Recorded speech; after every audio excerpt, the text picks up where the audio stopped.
अस्सलामुअलैकुम वरहमतुल्लाह। अल्लाह का राजी हो जाना काफ़ी है।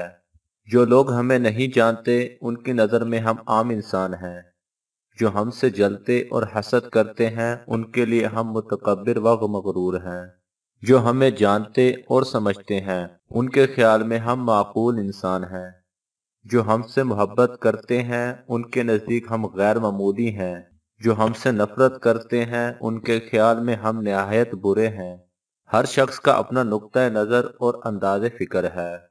सो खुद को लोगों की नज़र में बेहतर बनाने के लिए अपने आप को हल्कान न करें। अल्लाह का राज़ी और खुश हो जाना आपके लिए काफ़ी है। लोगों की खुशनुदी ऐसी ख्वाहिश है जो हासिल नहीं की जा सकती, जबकि अल्लाह की खुशनुदी ऐसा मकसद है जिसे छोड़ा नहीं जा सकता। बस जो चीज़ हासिल नहीं हो सकती उसे छोड़ दें और जिसे छोड़ा नहीं जा सकता उसे हासिल कर लें। अल्लाह ताला हम सबको अच्छी बात समझने और उस पर अमल करने की तौफीक अता फरमाए। आमीन।